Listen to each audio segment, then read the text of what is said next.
Hello students, एक बार फिर से आपका welcome case one online class में। देखिए, लास्ट वीडियो में हम लोग डिस्कस कर रहे थे फोटोसिंथेसिस, और हमने इसमें फोटोसिंथेसिस की मैकेनिज्म के जो स्टेप्स है, वेरियस स्टेप्स, ठीक है ना, उसको डिस्कस किया। उसमें मैंने आपको बताया कि जो फोटोसिंथेसिस जो प्रोसेस है, इसकी 2 रिएक्शंस होती हैं। एक तो होता है लाइट रिएक्शन और सेकेंड वन होता है डार्क रिएक्शन, है ना। लाइट रिएक्शन जिसमें सनलाइट की प्रेजेंस होना ज़रूरी होता है, so that's why it is known as photochemical reaction also, है ना। And a scientist Robert Hill, है ना, discovered it, so it is also known as Hill reaction.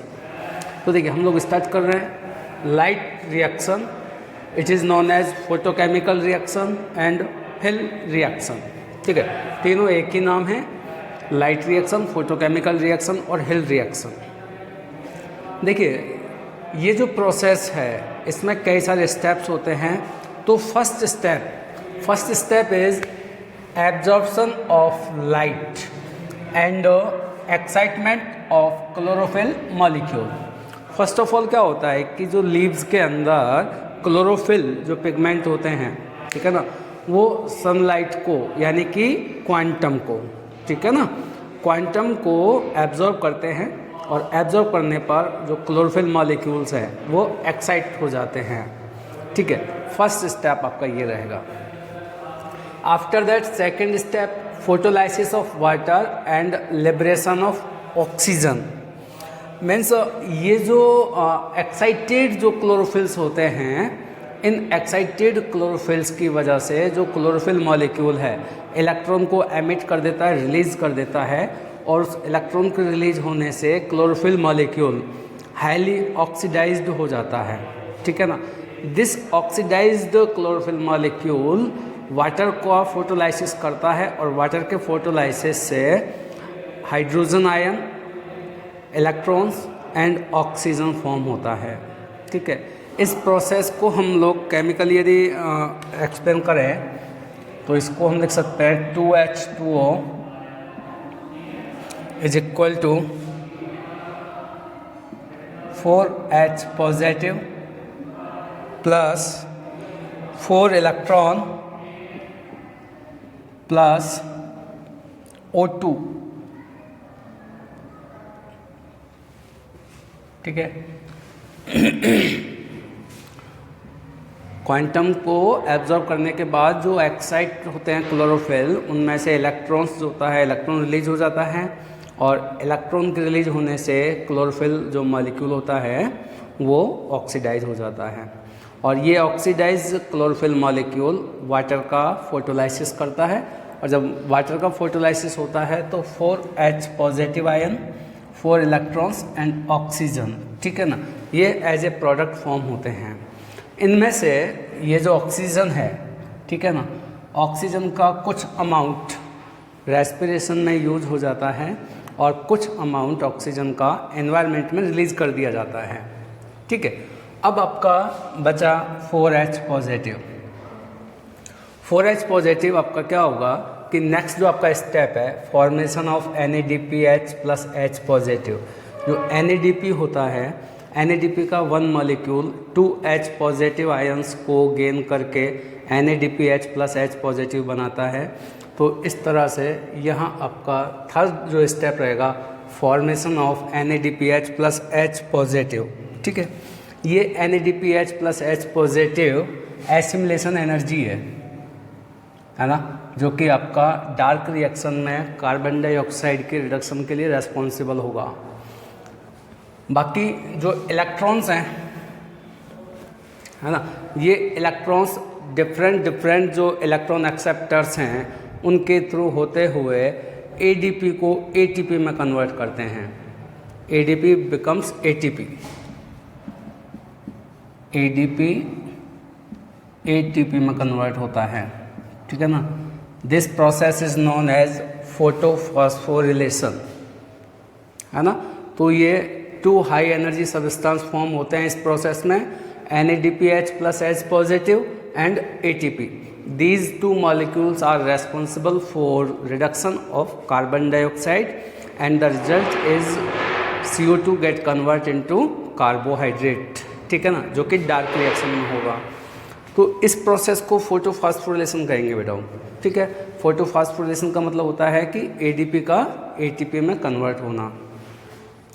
Last red drop है ना, Emerson effect and two pigment system. Red drop क्या होता है? देखिए, एक साइंटिस्ट है इमर्सन जो साइंटिस्ट हैं, उन्होंने कई सारे एक्सपेरिमेंट किए हैं फोटोसिंथेसिस से रिलेटेड। इनमें इन्होंने क्या किया कि एक मोनोक्रोमेटिक लाइट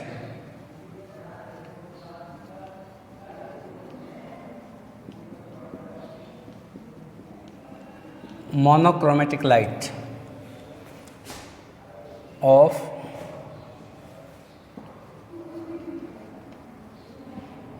वेवलेंथ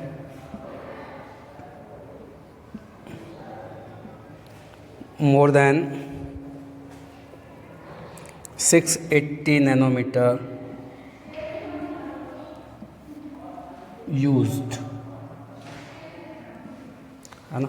जो इमर्सन है, इन्होंने फोटोसिंथेसिस को एक्सप्लेन करने के लिए एक एक्सपेरिमेंट किया। इन्होंने क्या किया कि जो रेड कलर की जो एक विजिबल स्पेक्ट्रम में जो रेड कलर का वेवलेंथ होता है वो 680 नैनोमीटर है ना। उस एक मोनोक्रोमेटिक सिर्फ रेड कलर की लाइट, ठीक है ना, उसको प्रोवाइड की प्लांट को। और उन्होंने देखा कि इस सिचुएशन में जो रेट ऑफ फोटोसिंथेसिस है ना, वो तेज़ी से डिक्रीज हो जाती है जब आप प्लांट को 680 नैनोमीटर की मोनोक्रोमेटिक मीन्स सिर्फ सिंगल कलर लाइट, है ना। और सिंगल कलर जो उन्होंने यूज़ किया वो था रेड। ये जो वेवलेंथ है, रेड कलर की जो लाइट है, उस क्लोरोफिल मॉलिक्यूल को प्रोवाइड की गई। तो देखा कि ये जो रेट ऑफ फोटोसिंथेसिस है ये एकदम से डिक्रीज हो जाता है, कम हो जाता है। इसको हम कहते हैं रेड ड्रॉप, है ना। इमर्सन एंड एट ऑल, जो इमर्सन और उसके कोवर्कर्स जो थे, उन्होंने एक्सपेरिमेंटली प्लांट के क्लोरोफिल को मोनोक्रोमेटिक रेड कलर की लाइट प्रोवाइड की। तो देखा कि रेट ऑफ जो फोटोसिंथेसिस है वो एकदम से डिक्रीज हो जाती है और इसको हम कहते हैं रेड ड्रॉप। इसके बाद आता है आपका इमर्सन इफेक्ट, ठीक है। अभी Emerson and et al, Emerson और उसके जो कोवर्कर्स थे, है ना, उनके जो साथी थे, उन्होंने एक और एक्सपेरिमेंट किया कि प्लांट को एक तो हाई वेवलेंथ वाली लाइट और एक लोअर वेवलेंथ वाली लाइट दोनों सेपरेटली प्रोवाइड की, अलग अलग। देखा कि दोनों के दौरान जो फोटोसिंथेसिस की रेट होती है वो फोटोसिंथेसिस उस वक्त मैक्सिमम हो जाता है कि जब दोनों वेवलेंथ को मिक्स करके प्रोवाइड करवाया जाए। मतलब हायर वेवलेंथ और शॉर्टर वेवलेंथ दोनों साइड की जो दोनों वेवलेंथ की जो लाइट्स हैं उनको एक साथ मिला करके यदि प्लांट्स को प्रोवाइड करवाया जाता है तो रेट ऑफ फोटोसिंथेसिस मैक्सिमम हो जाता है। तो इसको कहते हैं इमर्सन इफेक्ट, ठीक है। मतलब rate of photosynthesis depends on the wavelength, है ना। यदि आप मोनोक्रोमेटिक लाइट प्रोवाइड करा रहे हैं तो फोटोसिंथेसिस की रेट कम हो जाएगी। यदि आप हाई वेवलेंथ के बजाय लो वेवलेंथ वाली लाइट प्रोवाइड करा रहे हैं तो भी फोटोसिंथेसिस कम होगा। बट जब आप हाई वेवलेंथ और लो वेवलेंथ दोनों को मिक्स करके जब आप प्रोवाइड कराते हैं तो उस वक्त फोटोसिंथेसिस मैक्सिमम होता है, ठीक है ना। अब यहाँ से एक क्वेश्चन अराइज हुआ कि ये जो लाइट है ना, फोटोसिंथेसिस जो प्रोसेस है ये आपका हाई वेवलेंथ और लो वेवलेंथ दोनों के मिक्सअप में बहुत अच्छा होता है। तो इमर्सन ने एक कंक्लूजन निकाला कि क्लोरोफिल के अंदर 2 टाइप के पिगमेंट्स होने चाहिए या 2 टाइप के फोटो सिस्टम होने चाहिए। एक वो जो हाई वेवलेंथ की लाइट को एब्जॉर्ब करेगा और दूसरा वो जो लो वेवलेंथ वाली लाइट को एब्जॉर्ब करेगा, ठीक है ना। सो on the basis of this experiment, Emerson concludes that there must be 2 photosystem present in a chlorophyll, photosystem first and photosystem second, ठीक है। फोटो सिस्टम फर्स्ट और फोटो सिस्टम सेकेंड्स क्या होते हैं, इनके बारे में अभी हम लोग डिस्कस करेंगे। हाँ तो स्टूडेंट्स देखिए, on the basis of Emerson experiment he conclude that there must be two photosystem present in a chlorophyll. First photosystem first and second is photosystem second, ठीक है ना। तो first of all we discuss about photosystem first. Photosystem first means PS first. It is also known pigment system. Pigment system first, okay, pigment system first या फिर photo system first. देखिए ये जो photo system first होता है, हर एक photo system में approximately 300 to 400 pigments are presents. 300 to 400 पिगमेंट, ठीक है ना, प्रेजेंट होते हैं हर एक में, चाहे वो PS फर्स्ट हो या PS सेकेंड हो। लगभग 300 to 400 जो पिगमेंट्स होते हैं वो प्रेजेंट होते हैं। देखिए PS फर्स्ट में you can see here these are the pigments in which they are mainly 200 molecules of chlorophyll and 50 molecule of carotenoids. PS first जो होता है ये 200 क्लोरोफिल मॉलिक्यूल एंड 50 जो इसमें कैरोटिनॉइड मॉलिक्यूल्स होते हैं। ये जो मॉलिक्यूल्स हैं इनमें आप देख रहे हैं, ये जो साइड में जो पिगमेंट्स हैं these are known as accessory pigment, है ना। Accessory pigments chlorophyll 670, chlorophyll 680, chlorophyll 690 and chlorophyll 700। ये जो 670, 680, 690, 700 जो है ये वेवलेंथ है जो कि इन क्लोरोफिल मॉलिक्यूल्स के थ्रू एब्जॉर्ब की जाएगी, ठीक है। इनमें से जो क्लोरोफिल 700 होता है ना, this one, it is act as a reaction centre. This one P700 ये रिएक्शन सेंटर है। बाकी की जो और जो पिगमेंट्स होते हैं वो इस फोटोन को यानी कि लाइट एनर्जी को एब्जॉर्ब करके और इसको सीक्वेंसली रिएक्शन सेंटर तक ट्रांसफ़र करते हैं एनर्जी को, फोटोन को, ठीक है ना।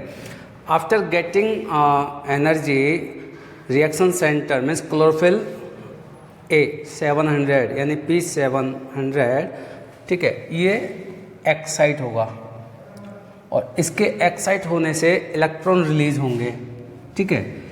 These electron are accepted by various electron acceptors, ठीक है बेटा। अब देखिए जो PS फर्स्ट होता है, ठीक है ना, ये cyclic and non cyclic photophosphorylation दोनों में ये पार्टिसिपेट करता है।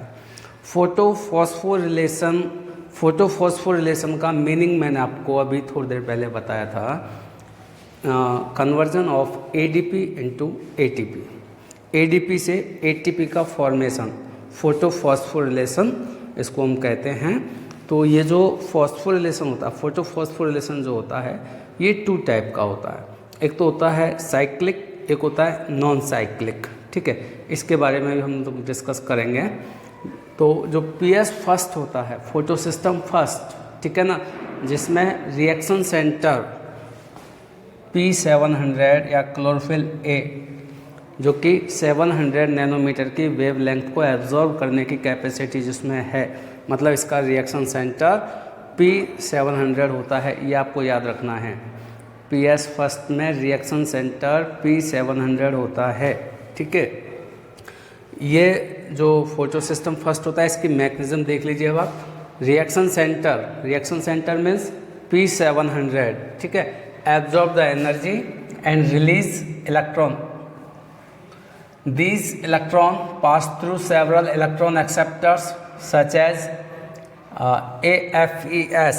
AFES का मतलब होता है बेटा वो आयरन सल्फर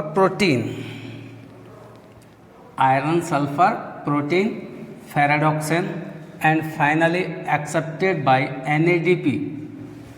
ठीक है, ये जो इलेक्ट्रॉन यहाँ से जो रिलीज हुआ है ये वेरियस इलेक्ट्रॉन एक्सेप्टर्स हैं। ये इलेक्ट्रॉन एक्सेप्टर्स कौन कौन से हो सकते हैं? Iron sulphur protein, after that ferredoxin, and ultimately this electron is accepted by NADP.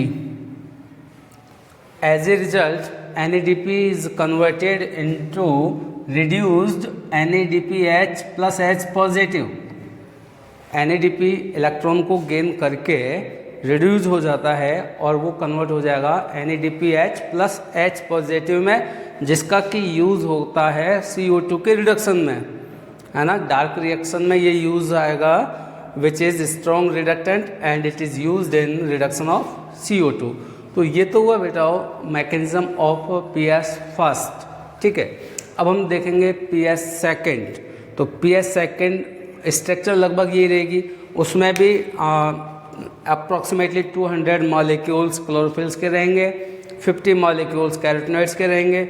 वहाँ पर रिएक्शन सेंटर P680 होता है।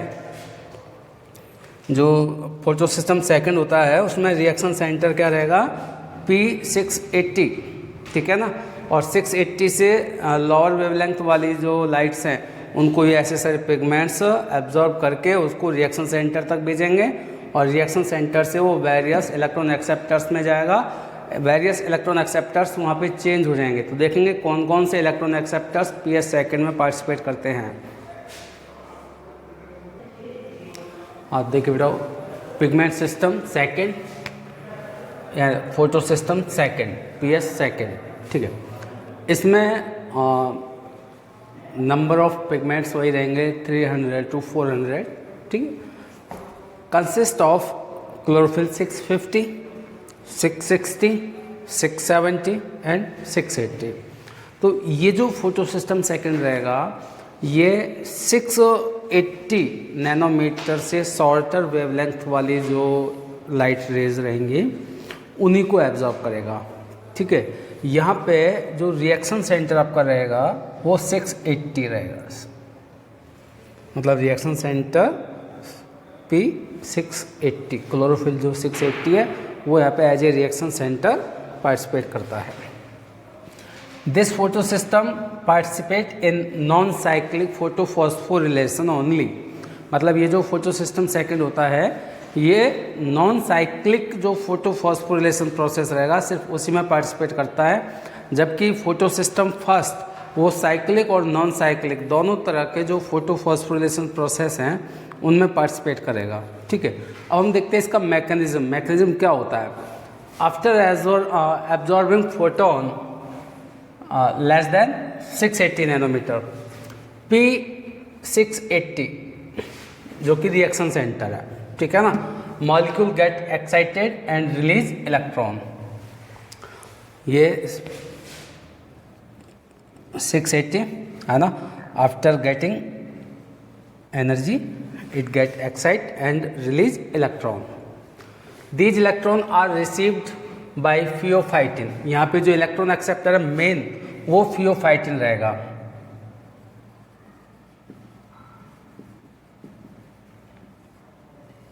ठीक है, जबकि आपने PS फर्स्ट में देखा था वहाँ पे जो प्राइमरी इलेक्ट्रॉन एक्सेप्टर था वो था आयरन सल्फर प्रोटीन, है ना, FeS, while in photosystem second primary electron acceptor is pheophytin। ठीक है, इलेक्ट्रॉन के निकल जाने के बाद, है ना, after released electron the reaction centre P680 get oxidised और this oxidised P680 molecule act as strong oxidant and causes the oxidation of water।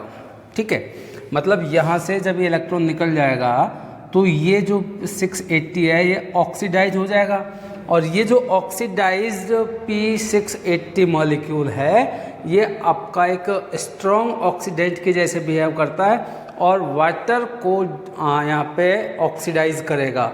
Means यहाँ पे फोटोलाइसिस ऑफ वाटर, ठीक है ना, वो प्रोसेस कंप्लीट होगा। वाटर का फोटोलाइसिस होने से H पॉजिटिव आयंस फॉर्म होंगे, ऑक्सीजन फॉर्म होगी एंड इलेक्ट्रॉन्स फॉर्म होंगे, ठीक है ना। ये प्रोडक्ट है फोटोलाइसिस ऑफ वाटर के। इस प्रोसेस में मैंगनीज एंड क्लोराइड आयंस, है ना, ये एक्टिव पार्टिसिपेट करते हैं। ये जो इलेक्ट्रॉन्स हैं वाटर के फोटोलाइसिस से जो इलेक्ट्रॉन रिलीज हो रहे हैं, ये इलेक्ट्रॉन्स वापस से P680 मॉलिक्यूल द्वारा गेन कर लिए जाते हैं, ठीक है ना।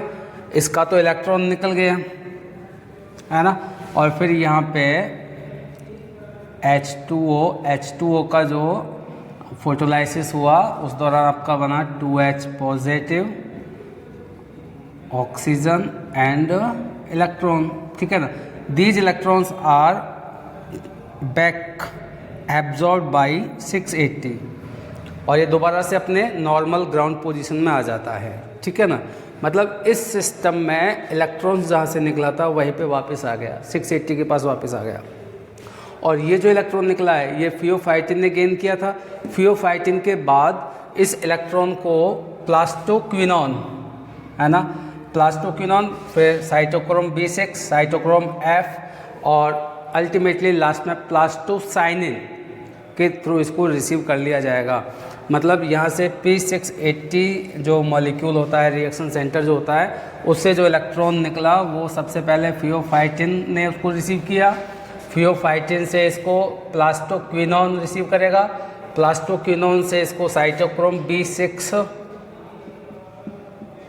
है ना, एंड साइटोक्रोम B6 से cytochrome F and ultimately plastocyanin, ठीक है ना। इस तरह से ये सारे इलेक्ट्रॉन एक्सेप्टर्स हैं, ठीक है। इस तरह से ये पूरा एक आपका फोटोफॉस्फोरिलेशन जो प्रोसेस है, साइक्लिक और नॉन साइक्लिक, उसके बारे में भी हम लोग डिस्कस करेंगे, ठीक है बेटा। तो ये तो हो गए आपके photo system first and photo system second. Photo system first, इसमें आपने देखा कि रिएक्शन सेंटर P700 होता है, यानी कि 700 से मोर देन जो वेवलेंथ वाली जो लाइट्स होती हैं उनको एब्जॉर्ब करेगा। और जो आपका फोटो सिस्टम सेकंड होता है उसमें रिएक्शन सेंटर होता है P680, यहाँ 680 से शॉर्टर वेवलेंथ वाली लाइट को एब्जॉर्ब किया जाएगा, ठीक है। जो PS फर्स्ट होता है ये आपका दोनों जो फोटो फॉस्फोरिलेशन है, साइक्लिक और नॉन साइक्लिक, दोनों में पार्टिसिपेट करेगा, while PS second participates only in non cyclic photo phosphorylation. जो PS सेकेंड होता है इसमें मेन जो इंसिडेंट है वो है फोटोलाइसिस ऑफ वाटर, ठीक है ना। और PS फर्स्ट का मेन होता है फॉर्मेशन ऑफ NADPH+H पॉजिटिव, ठीक है। यहाँ ATP फॉर्म होगा क्योंकि यहाँ पे फॉस्फोरिलेशन होता है। तो अभी हम लोग डिस्कस करेंगे, नेक्स्ट टॉपिक है हमारा साइक्लिक और नॉन साइक्लिक फोटोफॉस्फोरिलेशन।